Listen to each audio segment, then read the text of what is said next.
Hey Changemakers, it's Julia Chow. Welcome back to this channel. Happy International Women's Day. Today we're going to discuss mother wounds. Every time I post a video with something to do with mother wounds on Instagram or on TikTok, videos go crazy and I got tons of comments. Can you talk more about this? Can you help us heal this?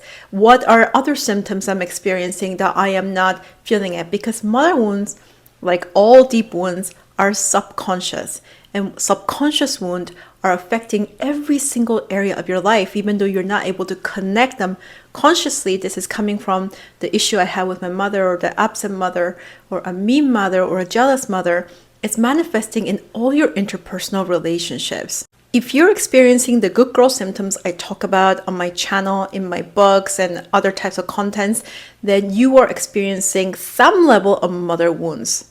This is because disempowerment is learned, and all of us have had models of women in our family, our mothers, grandmother, aunts, who are disempowered. Oftentimes they were not breadwinners. They relied on a man for their survival, and even when they were breadwinners, they never got to have the power that male counterpart, like the father figure, got to have. It is just in the nature of living in patriarchy that all of us have mother wounds, men, women, all genders. Because most likely you had an absent mother, an emotionally tuned out mother, a mother who passed away, a mother who is mean, jealous, angry, who you would call a narcissistic mother. A mother is our relationship with ourselves, especially as a woman. She sets a standard because she is our first nurture figure. Of course, when we have mother wounds, we also have to address father wounds. However, mother wounds are a lot more significant. The reason is because from our child self, from that perspective, our mother is the immediate person that we look to for resources, nurture, and protection. And typically in patriarchy, not the father. Think about it in a company culture, for example, and looking at a family unit.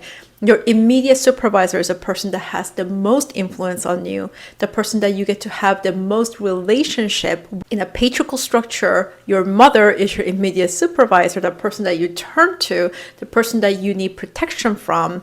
And your father would be a distant CEO type of person that you typically wouldn't have a lot of deep emotional attachment with. Of course, this is a generalization, but in patriarchy, this is the typical family situation. I'm going to talk more about symptoms and then how to heal it. When it comes to symptoms, you'd have a lot of trouble in interpersonal relationship. You have a hard time being assertive. You have really a lot of difficulty with boundaries, saying no, and understanding what your rights are. Which leads to you getting into a lot of these toxic narcissistic relationship with people who are leeches and users. And you would even trust female friendships that quite a lot reflect the role that your mother played in your life. Meaning, if you had a narcissistic type of mother, they would be very socially aggressive or actually aggressive towards you while demanding a lot from you. And you find yourself playing the role of being the peacemaker, the person who gives in to try to make everybody else comfortable. You find yourself doing this with your siblings, in work environments, and of course in intimacy as well. For those of us who had a mother who was more of a doormat, somebody who's so kind, loving, compassionate, there's more of a problem with her being an absent mother, where from the child self, from the subconscious perspective, is not having the mother figure who's capable of protecting and providing the resources. And of course, if you had a mean narcissistic mother, you would have these issues as well. But typically, women who've had really nice, giving, compassionate to a fault type of mother do not realize they have mother wounds because they imagine that their mother was this loving, saint-like, this beautiful person that made everybody feel comfortable. The problem here is that she was still not emotionally available. She was not capable of providing because she could not assert herself to know her rights, in which it affected her children, which means you. Of course, if there's a domestic violence case, we all know where this is going. She was incapable of protecting you, maybe standing alone, providing for you, and so because she wasn't able to shield you from these issues due to her own disempowerment, it affected you tremendously. So what ends up happening is that you carry these patterns of how you learn to cope in your childhood into the adult setting. And it is absolutely fine just to survive this life. Your mother, most of the mothers that we're talking about here, she survived fine. Some mothers did not make it because the situation was extreme. Of course, a very triggering situation where the mother was harmed really badly. But in most cases, that kind of coping mechanisms that you inherited, you will be able to survive this life just fine. It's just that if you want to do something more and make something out of yourself and reach towards a greater potential, this coping mechanism gets in the way. And that's why you must become the bad bitch. And becoming the bad bitch, the whole process of it is anti-good girl. And it is extremely triggering when you start beginning in this process. That's why we're going to talk about expectations first when it comes to healing. You have to first accept that all of us women have some level of internalized misogyny. We have male gaze living and following us internally. And these two aspects affects a lot of our decision making. That's your first enemy. That is your first self-sabotage. Internalized misogyny comes out by seeking support and love and demanding a lot from other women in a way that you would never, ever ask a man, especially a white man. So you may have believed that if you gave a lot of yourself, that these friends will give you the nurture, love, support, that unconditional love that you were looking for in your mother that she was never able to give you. This creates a lot of betrayal and unmet expectations in female relationships, in personal life, but also in professional life too, because most of us have to work with women as well. In the process of internalized misogyny, you devalue yourself, and this is scarcity mindset because in patriarchy, there weren't that many opportunities available for women. So we not only expect other women to give us a lot for very little in return, we expect the same about ourselves. So you may be charging yourself too little, you may be settling in your salary, you may have a lot of hard time generally feeling comfortable with the concept of money and finances. What this actually means is that you are afraid of power because money in capitalism, the society runs on capitalism and money equals power. When you're afraid of money and you feel like you have money blocks and you feel uncomfortable when it comes to selling yourself, these are all symptoms that you are actually afraid of owning your power. And when a woman owns her power and she wields that power very openly by being very financially empowered, it also attracts a lot of negativity from other women, other men too, other genders as well, but especially from other women. There will be a small percentage of women who would look up to you and they want to become more like you, the aspiring bad bitches. But even some good girls who want to become the bad bitch will not realize that this is actually their disempowering good girl conditioning talking when they start to get jealous and angry. Even think that this woman is a show-off and start to have all these negative thoughts about her. I'm sure when you have been accomplished and you've succeeded a lot and you have been very open about it, all of us are in the beginning because we don't know better. We don't realize that we have to play this power game in a much more covert way. You would have invited a lot of counter forces. So if you haven't noticed yet that this is an ongoing pattern and you haven't stopped yourself, you need to stop your self-sabotage right now. Ultimately, what you're doing with healing is healing your decision making. The unhealed mother wound directs you to make unhelpful decisions. So healing requires you to have helpful expectations and to meet those expectations. Do not allow yourself to have a binary mindset. If you had bad experience with your mother where she was actually mean and nasty to you, it doesn't mean that all women are going to be like that. If you had some bad experiences with bad female bosses and peers and colleagues, it doesn't mean that all women will be harmful to you. On the other hand, if you had a really nice mother, do not expect the women that you come across to fall into that bias or stereotype. Because your assumptions become your blind spots and your blind spots become your sabotage, your detriment.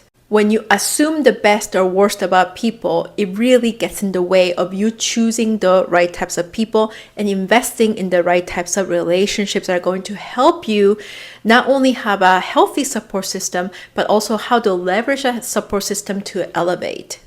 An essential part of healing your mother wounds is to have better interpersonal relationships, knowing what your rights are, what your value is, and knowing how much to give based on that relationship. It is also about assessing the character in front of you, the person, not their personality, what they're showing you, but looking at their patterns, observing them to assess if they're actually trustworthy. Then being socially elegant and following the rules of capitalism. You deserve to make more money. You deserve to be more comfortable, and so does the woman in front of you. This is having a business mindset and being a great professional. At that point, you're going to look at how you can both have a win-win. And that is the healthiest level of relationships that you can have in capitalism. When you can ally with competent professional women with healthy give and take, that is having the support system that's going to help you grow and achieve your goals.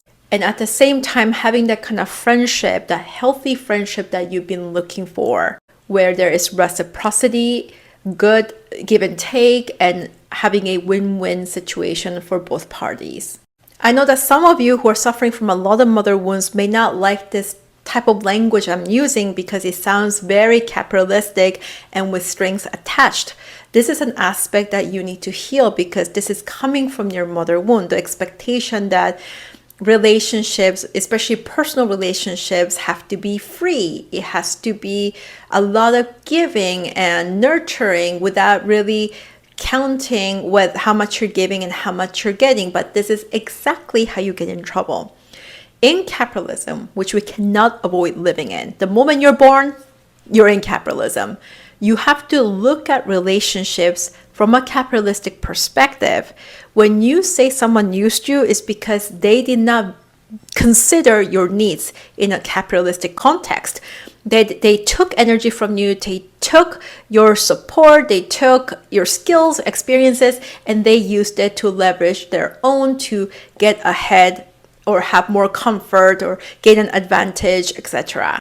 Bad boundaries or having wishy-washy boundaries in personal relationship as well as in professional relationship is for the good girl. That's how she keeps getting scammed. She keeps getting into situations where she feels betrayed. A lot of this desire and need is coming from the unmet needs from the one person that was supposed to give you that unconditional love and she wasn't able to. To be fair, there is no such thing as unconditional love in capitalism. So this is another aspect of expectation that you need to heal. Just accept it. This is maturity. This is professionalism. This is you being a great leader. Just accepting that in capitalism, there's gonna be strings attached, even between family members. The only people that want you to believe that there should be no strings attached are people you call narcissists, abusers, people who want to use you, exploit you, and take advantage of you. Having the business mindset approach to relationship is having healthy expectations in relationships. And when you're clear with this, feelings will not be hurt. From the beginning of the relationship, there will be an expectation of give and take and reciprocity, which allows you to build that relationship for long term without resentment or the feeling that you're getting ripped off. Many of you may ask, well, what about partnership and relationships? I talk a lot about intimate partnership and marriage also being a financial contract. So yes, this applies to every relationship. When you have mother wounds, you expect a lot from people, the kind of nurture and support that you never got from your mother. And this is the inner child that's wounded, that's expecting all of this unmet needs to be met through strangers. Now, outside of boundaries and professionalism and embodying a business mindset to excel in a capitalistic society and to have healthy relationships in the condition that we live in, we also have to look at what an ideal mother would have instilled in you. This is the foundation of self-worth. What do you deserve? And that is self-care, having a routine, resting, deserving comfort. Routines are having all your basic needs met, basically sleep, eating well, taking care of your body, having movement in your life so you take care of your body and your mental health.